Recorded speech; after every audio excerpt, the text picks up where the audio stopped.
త్రేతాయుగంలో రాముడి కథను, సీత కథను అప్పుడెప్పుడు జనకుడు స్వయంవరం ప్రకటిస్తే ఆ స్వయంవరంలో రావణాసురుడు బాణాన్ని లేపకుంటే శివధనస్సులు లేపకుండా పోయినప్పుడు ఆ సీత కథను నేటికి కూడా మనకు పాఠ్య పుస్తకాలలో ఒక తప్పుడు సమాచారాన్ని నేటి వరకు వేల సంవత్సరాలుగా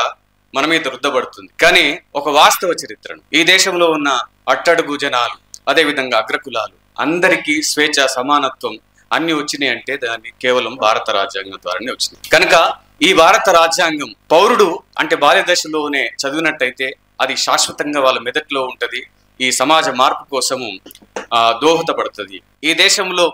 వేల సంవత్సరాలుగా ఊరికి దూరంగా మనకు విద్య లేక అనేక ఇబ్బందులు పడుతున్న మనం ఈ రోజు స్వేచ్ఛగా మనం మనగలుగుతున్నామంటే దానికి బాబాసాహెబ్ అంబేద్కర్ రాసిన భారత రాజ్యాంగం. నిజానికి మనకి ఈ మధ్యనే వందల సంవత్సరాలుగా మన కళ్ళ ముందు అంటే బాబ్రీ మసీదు, అదేవిధంగా అయోధ్య కోసం వచ్చినప్పుడు కేవలం వాళ్ళ రామాయణం కాదు, వాళ్ళ భగవద్గీత కాదు, వాళ్ళ ఖురాన్ కాదు, మరి ఇది కాదు, కేవలం భారత రాజ్యాంగం ద్వారానే ఆ రెండు దేవుళ్ళ సమస్యను కూడా బాబాసాహెబ్ అంబేద్కర్ తీర్చిండు అనే విషయాన్ని మనం తెలియజేస్తూ, అటు రాముడిది ఇటు హల్లాది ఇద్దరిది సమస్య తీర్చి వాళ్ళ నుదుటి రాతనే మార్చిన